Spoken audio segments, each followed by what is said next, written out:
done it. I've gone and brought me an 18-inch rock saw. So, come in, have a look at it.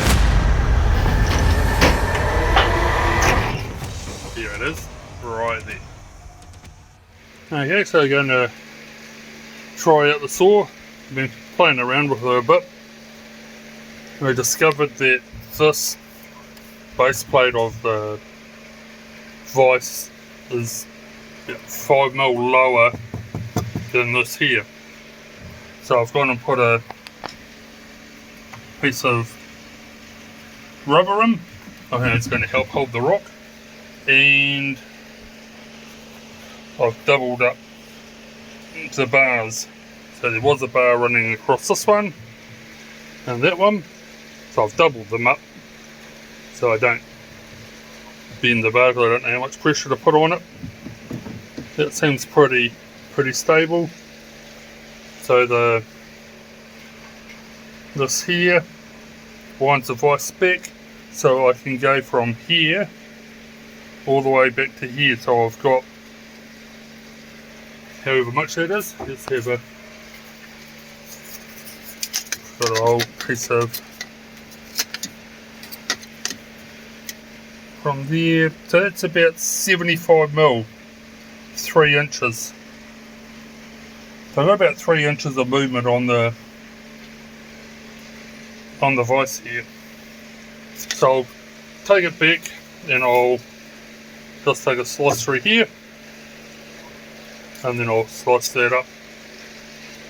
Hopefully I've got enough oil. If not, I'll just chuck some rocks down in the well down there and bring the level up to the blade. Well, let's give this a go. Now, the oil, got enough oil, covers, and it's a good couple of inches on the blade. So, now, is it going to cut? A bit nervous starting it up. Oh, seems to be working now to engage the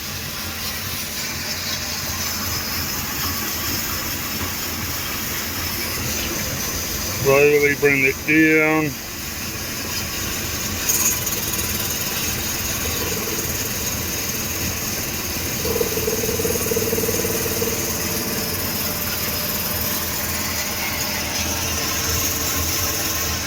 Try to get the angle on it where it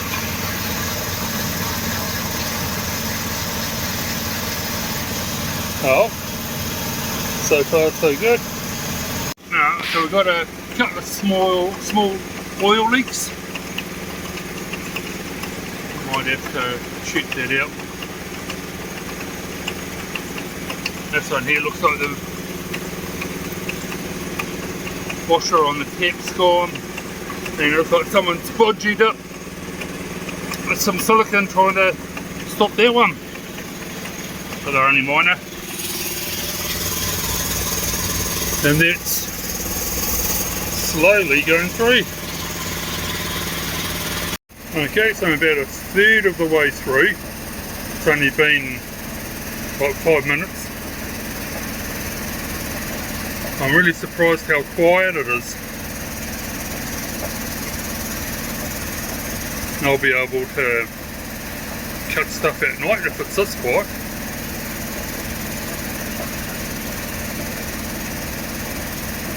Quieter than my tumbler.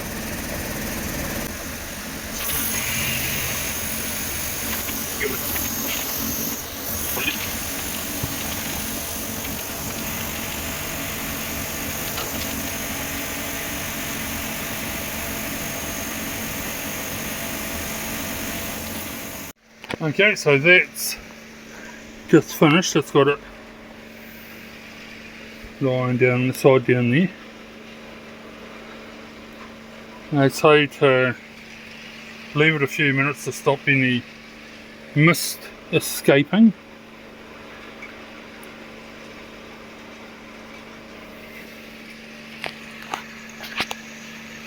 I wonder if we can open it up.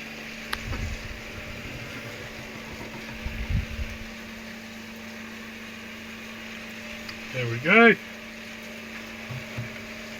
got the little stand over there. Hey, it doesn't smell too bad actually. So that's schist.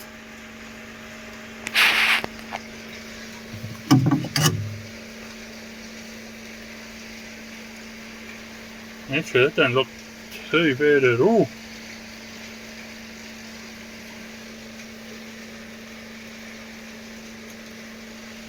Okay, we've got some kitty litter down here.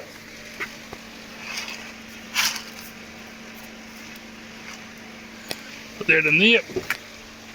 And we'll set up for another slice. So there's the mark down there.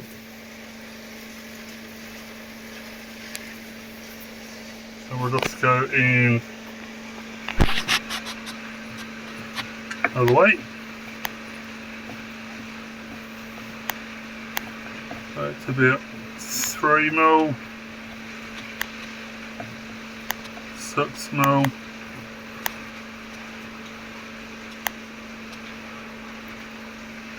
9 mil. I think it's about. We'll try that.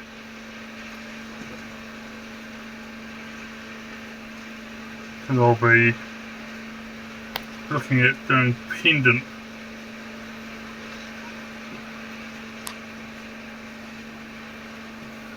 Yeah, we'll try that.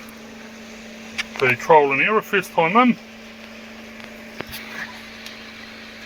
And we'll give this one a go. Cool. Now I've just gone and cut this gossular garnet that I got from the Otago Rock Club when we were down there. There we go, so we'll put that up.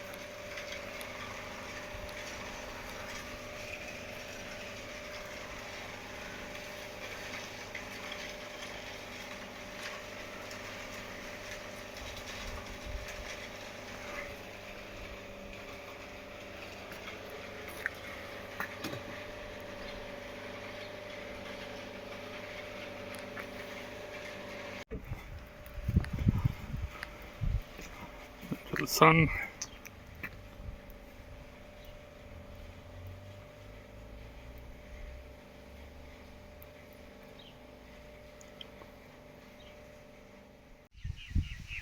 Yeah, so this whole tap mechanism was a real pain when it came to emptying the saw, because all the would get caught up in here and it was real hard to unblock.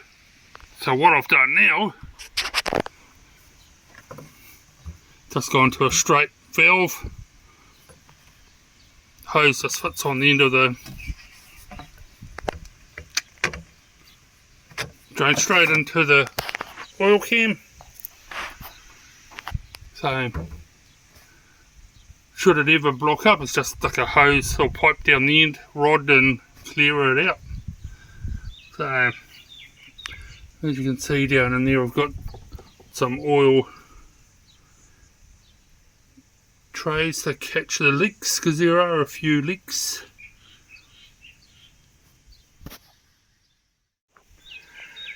And it gets pretty grubby in there. So I've cut up a fair bit of rock.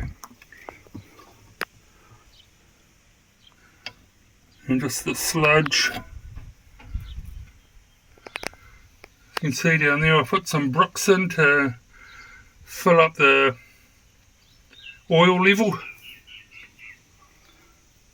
And it's a hunk of serpentine, slicing it up.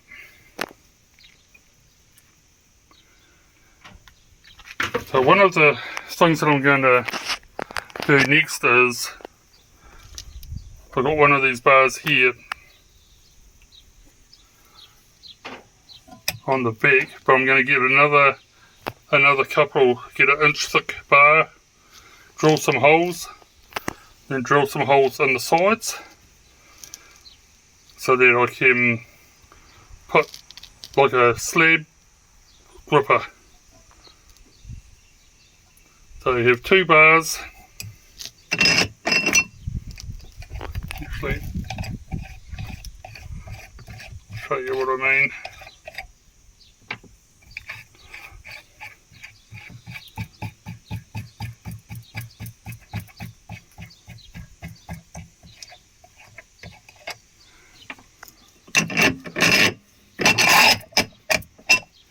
So I get another bar, but about an inch, inch thick, so it's inch across and an inch deep.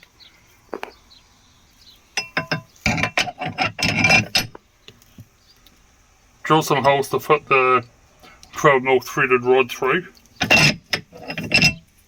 And then on the edge, I'll drill holes along where I can screw in screws at different widths, so that one on the top, one on the bottom. So when I've got that end slab, I'll be able to grip it between those two bars and then slice it up. So that's what I'm thinking of doing next.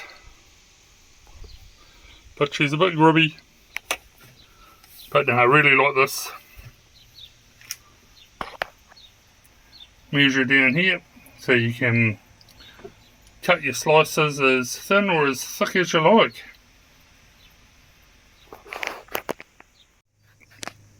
This was one of the first rocks I decided to cut on the new saw. Here's a agate that I picked up down in Oamaru. A gentleman down there had a collection of rocks, and this is one that I chose. Give it a bit of it.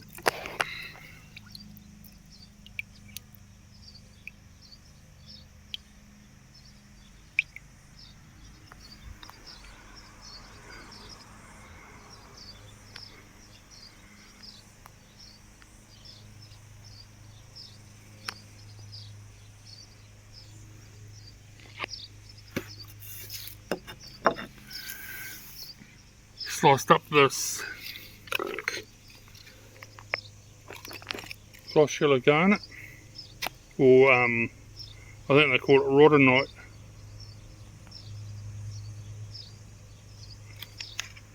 So the beauty with the saw is you get nice parallel even cuts.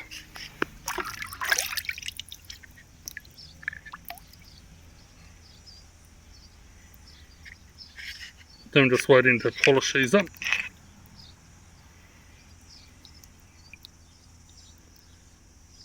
I've tried slicing them independent, but they just fall apart and they're not that great for that, so just the slices will have to be.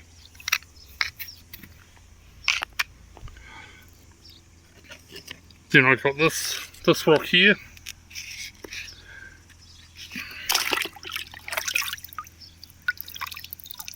Initially I thought it was maybe some form of thunder egg in a rhyolite type.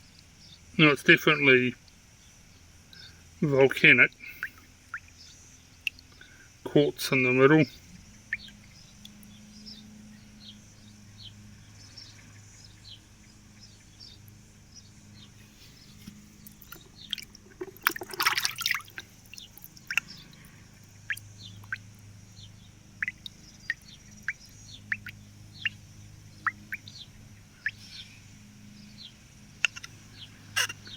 So I'm sure someone will be able to identify what that actually is.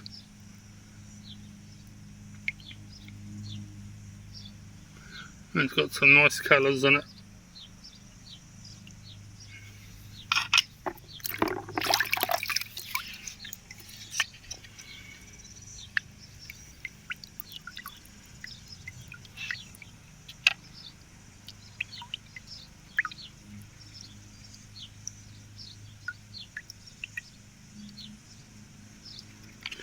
Once again, all nice even slices. There's some serpentine that I've cut up.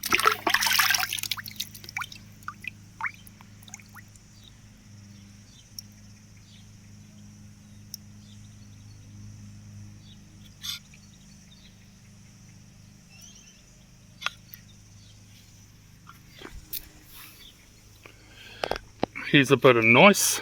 This is what I've already polished.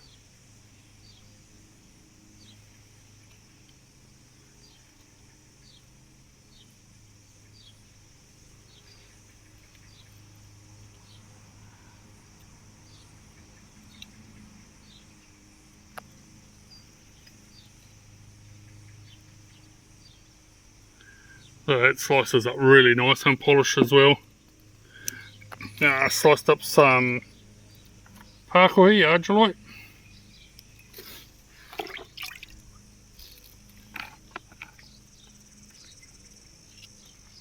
So this goes well into pendants.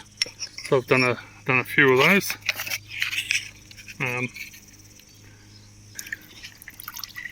This on mudstone with faulting lines in it. That polishes up reasonably well.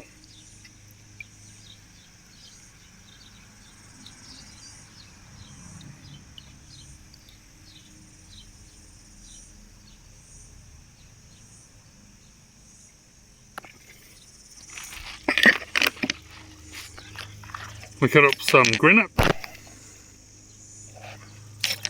The problem with this is it's too crumbly, even though that was,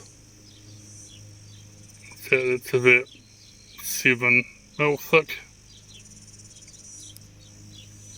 but it just falls apart, so that was no good. Also cut up some hokey pokey jasper, Dunboyne jasper, pelaginate.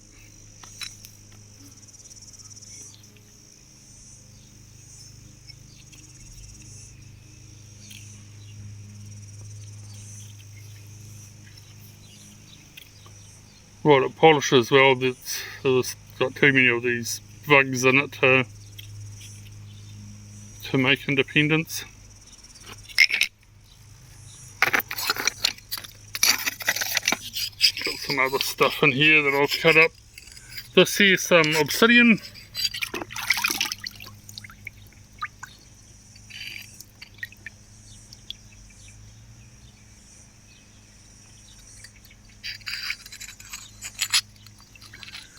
That's sliced up really well, nice and easy. This stuff's sliced up really well and it polishes good too. Chinese writing stone.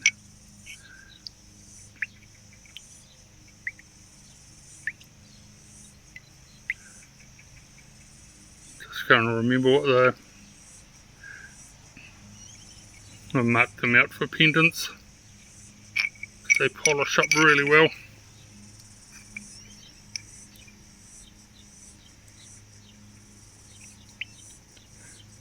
So this is some Aussie rock that I got in an auction.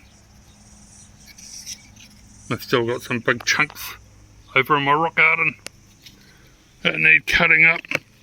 Now what else have we got? Oh yeah, one thing you don't do, you don't cut this stuff in an oil saw.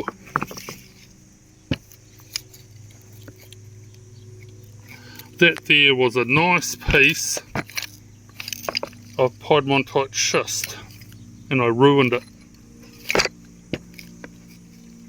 Sliced it up and the oil soaked in and ruined it. So don't cut up schist in your oil saw. The water only. So there's a bit of a learning curve. I've got a bag of slabs here that's serpentine, and one of the things that I really do like about the saw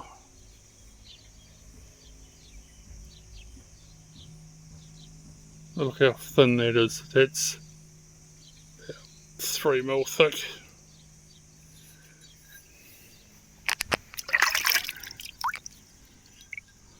So I thought I'd cut a thin piece off just to see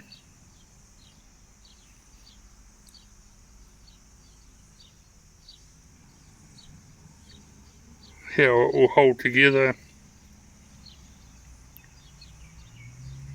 So I've still got to make that into something yet. So some petrified wood. This stuff turned out to be quite brittle. Then it just kept falling apart on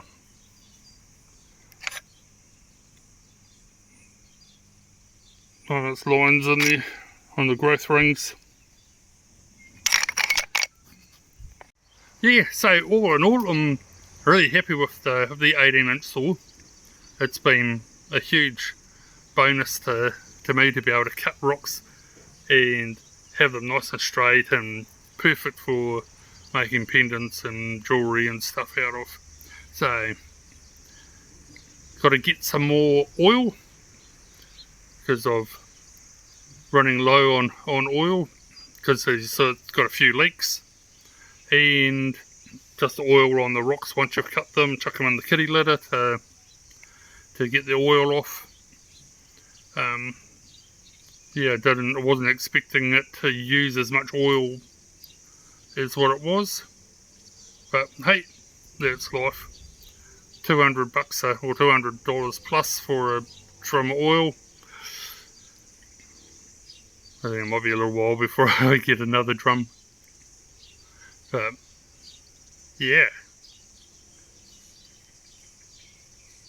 really appreciate being able to purchase that. And if you're into it and you want to get one, if you see one up for sale, grab it.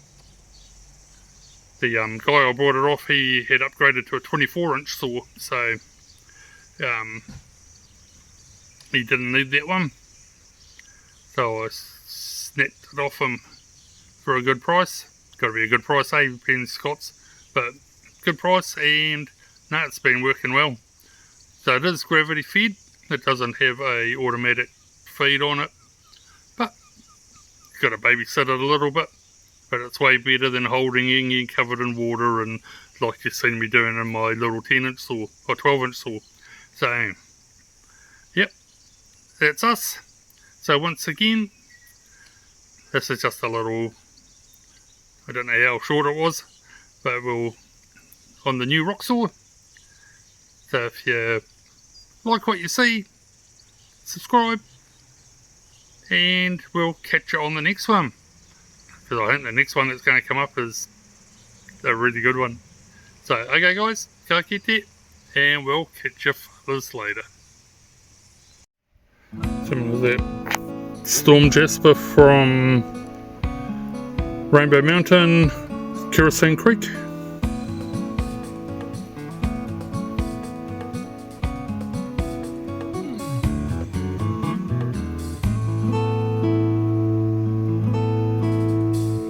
It's a bit of polished up for the guy that gave it to me. This one's pretty cool. It's got some druzy pockets.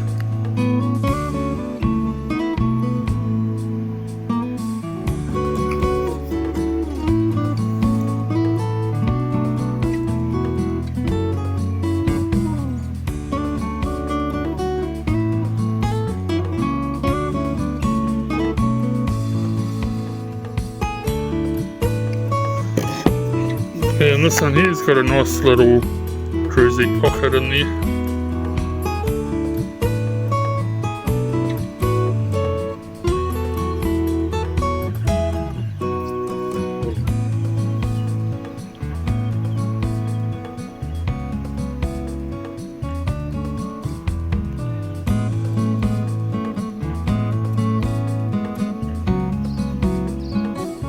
It's been what I've been doing today.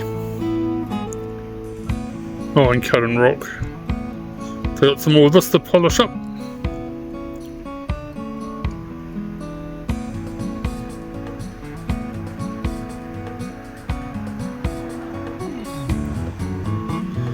And this is quite cool. It's quite chunky compared to the other storm jasper that I've seen.